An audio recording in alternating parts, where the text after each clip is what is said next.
When I was 16, I got ran over by a car. And yes, I said rant. I was not run over. I was rant the fuck over. Now, what is rant the fuck over, you might ask? I was under the car. So what had happened was I had to take summer school after sophomore year or else I was going to have to repeat the grade. I didn't like high school. It was so bad that my freshman year, I missed 90 days of school. The only class I usually didn't skip was science and lunch. Always borrowed money from my homie Ming because I was broke and, he wasn't. It's my dude.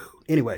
Rant the fuck over. I take one class, but it was actually a fun class. I like going. Our teacher was this crazy motherfucker who just had the best story. Like he had like piercings and shit before they were like mainstream. I remember this one time he told us this story about how he used to be one of the people on the top of the telephone lines and shit, like the repairman, and he fell. And he got caught by his harness, but his harness was attached, like wrapped around his leg. And so he just basically got stopped abruptly by his hip. And the shit dislocated, which apparently is not comfortable. And then he's going to the hospital, and he got to the hospital. Hip still dislocated, by the way. Just the whole ride, hip just out. Doctor was like, yo, I'm going to put your hip back in, but it's going to hurt real bad for a second, and then it's going to feel better. So he put the hip back in, and the dude just starts screaming even louder. Unfortunately, what happened is he caught a testy in the reconnect. And now that ball is just being crushed to dust. So I think they had to re-dislocate the hip to let the ball out. He did say that, honestly, he doesn't know exactly the procedures that happened after that because he was passed the fuck out. Like, this is just guessing. That's the most intense pain I've ever heard of. Nope. So he was like, after that, man, getting a bunch of shit in your face ain't a damn. So he was cool. I liked going. Do not remember what subject it was.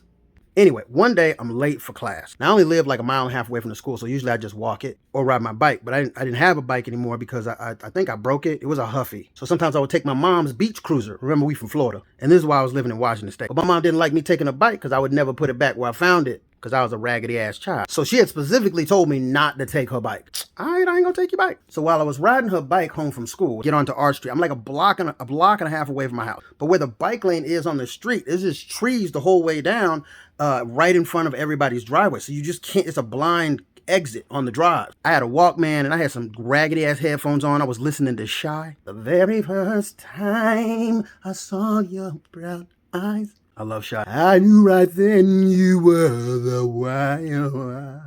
And just out of nowhere, kaplam! I get hit with an SUV out the driveway like he's leaving a crime scene. Bike gets ran over by the car. My leg gets trapped under the car in the front. Here's a visual aid. So this is my leg, this is my foot, and this is my knee where it kinked up. This is the SU fuck ass V. It didn't run over me like that. It ran me over like that and then stopped and was pushing me forward. The car skidded to a stop on my leg. The guy started to get out and I was like, hey, could you get off my leg there? I may not have said it that calmly. So he had to reverse off my leg. So finally the car's off my leg and I try and stand up. It hurt. It hurt bad. I'm in a lot of pain. I'm assessing the damage. Not the damage to my leg that is surely broken or my knees that are all bloody and bruised and skin. Not my pants, because I love those pants and they were ruined. Or not my hands that were graveled up or my face that was a little bit cut. The first thing I looked at was my mama bike because she had told me not to ride the bike. The first thing I remember saying as I'm kind of stood up, leaned against his car is, oh, look at my mama bike. She gonna kill me. The dude is freaking out. Some girl comes out of one of the houses and she's like, should I call the ambulance? And he's like, yeah. And I'm like, no, mom can't find out. Just give me a moment to think. Oh, I kind of try and pick up the bike and I start to go because I'm right next to my house, right? I can't walk. So I'm like, hey, my ankle really hurt. Can you drive me home? I'm right around the corner. And he's like, I don't think I should. I think you have to go to the hospital. And I'm like, no, man, I'm fine. I'm cool. I wasn't cool. Get in his car, throw the mango bike in the back. He drives me around the corner to my house. He's still like, yo, I think we should call somebody, bro. And I'm like, nah, I'm cool. And everybody thinks I was like this because I was in shock. I wasn't in shock. I was in a shit ton of pain, believe that. But the car was on my leg for so long that it crushed all the nerves so I couldn't feel everything that had happened. Walk in the house, bloody as shit. My brother's in the bathroom cleaning it, got the music on, got gloves on with some 409 in his hand. He like, the fuck happened to you? I got hit by a car. No, you didn't. Look at my knees. So we kind of laughing about it. He's like, man, go sit down. I'm going to get some shit. The pain starts to increase and I start complaining about my ankle be hurting. And I was like, yo, man, you got to help me take off these shoes. My ankle is killing me. So he's trying to help me take them off and he can't do it because it just hurts too goddamn much. So he goes and gets a knife and he cuts off my shoes, which pissed me off because they were BKs, y'all. That's name brand.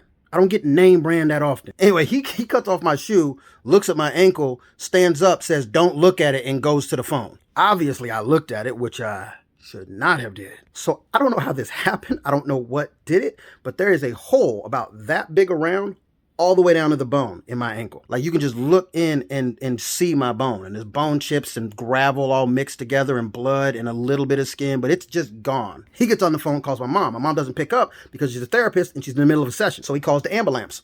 I said what I said. Ambulance shows up. But I'm not getting in that bitch until my mom knows what's happened. So I just go take a bath because when you're poor and black, Robitussin in a bath fucking solves everything apparently. So the ambulance drivers are trying to convince me to get in the ambulance and go to the hospital, and they're trying to do some stuff, but they can't take you if you'd say I'm good. So these two dudes are just sitting at the dining room table listening to me and my brother snap on each other. My brother, oh blind ass, how your ass gonna get hit by a car? You blind too. Who got hit by the car though? I don't know, maybe it was a hate crime or something. They gotta give a fuck about you to hate you. Don't you need to take your penicillin right now? Oh, itchy dick having ass. Dogs got fleas, you know what I'm saying? They also fuck stuffed animals. You want me to cut a hole in Teddy Ruxpin for you? This went on for a while. Finally, my mom comes busting in the house in a panic. What had happened with her is that she was in the middle of a session. She had gotten a message. Her client at the time was deaf, and the translator had gone to the bathroom. So my mom gets this message and has to leave, but she doesn't know how to tell this deaf person what's happening. So this deaf person just gets... So, anyway, still didn't get in the ambulance. Got the back of my mom's car and we drove behind the ambulance to the hospital. Get to the hospital, I'm in the emergency room, doctor starts to look over my ankle. Unfortunately, the doctor happened to be one of my mom's clients. So he's trying to talk to my mom about his shit while I'm on the fucking gurney. My brother's poking it, talking about, does that hurt? Yeah. The doctor's like, what I should do about my wife though? And the child is still acting up. Finally, my mom's like, can you shut the fuck up and deal with my son? How about that?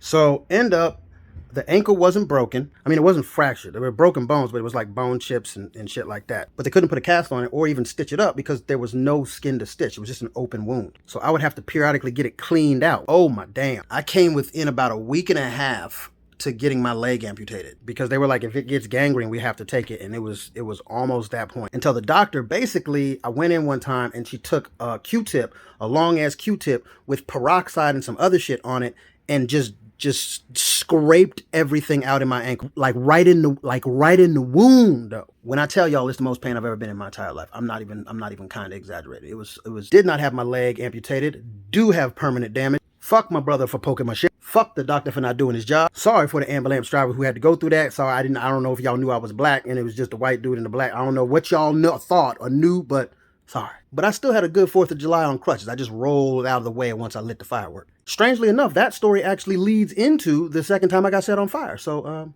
next time.